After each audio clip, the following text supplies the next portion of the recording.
I feel like this week has been full of weird stories, and here's another one. DNC quietly adopts ban on fossil fuel company donations.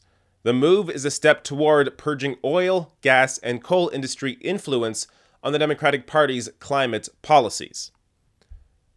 The DNC, the Democratic National Committee, doing something right. Unbelievable. And if you thought that was if you thought that was crazy by itself, it gets even crazier. The resolution proposed by Christine Pelosi, a party activist and House Minority Leader Nancy Pelosi's daughter, bars the organization from accepting contributions from corporate political action committees tied to the oil, gas, and coal industries. The executive committee voted unanimously to approve the motion. So, not only has the DNC banned fossil fuel donations, it was Nancy Pelosi's daughter that introduced it. Unbelievable. Now, I don't fully know Nancy Pelosi's daughter's history. Maybe she is well versed in progressive policy. Maybe that's why she's pushing for this. But whatever it is, this is impressive from somebody who was born into money. Nancy Pelosi is very wealthy, and oftentimes the kids of wealthy people are out of tune with reality and aren't engaged in progressive politics or climate issues or anything like that. So the fact that Nancy Pelosi's daughter is engaged in this is great.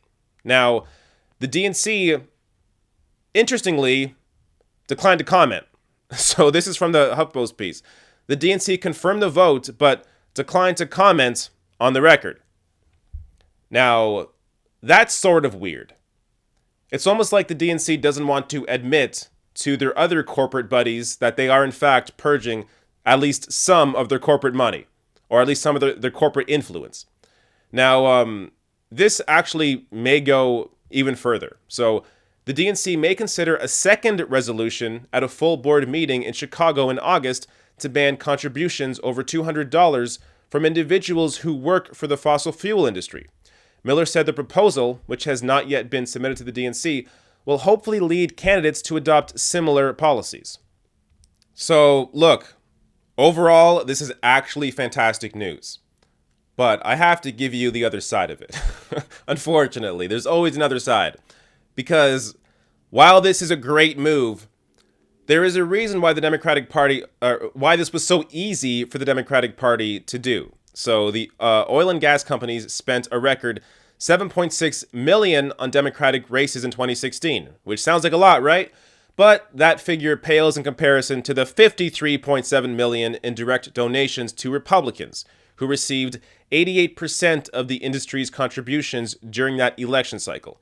Republicans have also taken in 89% of the industry's donations so far in 2018.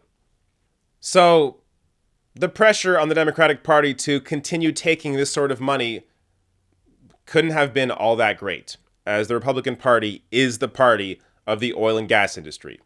So, it makes a lot more sense for the Democratic Party to stop taking these donations, as it would help to potentially grow the Democratic Party base with environmentalists or people that, care about the environment, care about climate change. So this is all around a great move. But I also just want you to understand that the pressure on the Democratic Party to keep taking these donations isn't as great as it may seem. But the real problem in the Democratic Party is that the DNC took $56.1 million in 2016 from the finance and real estate sectors. The same year, they took only $2.6 million from the fossil fuel industry.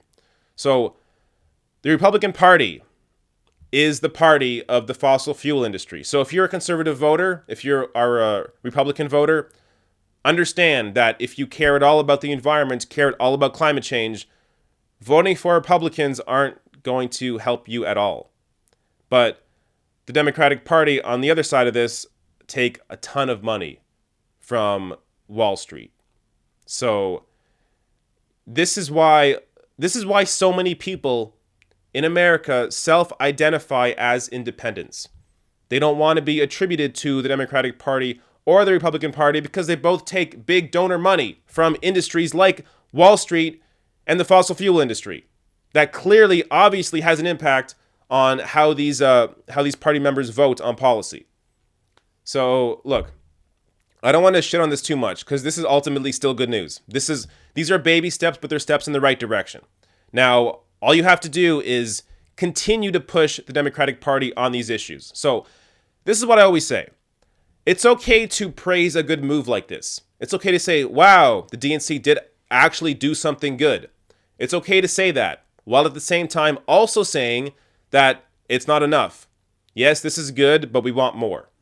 So you need to be able to do both. Because if you're always pushing for more and you're never satisfied, or not satisfied, but you're never happy about anything, then it comes off as like, what's the point? Why do we even bother trying to get the progressive vote if they're never happy? So recognize that you can still display your happiness for a move like this while still pushing for more.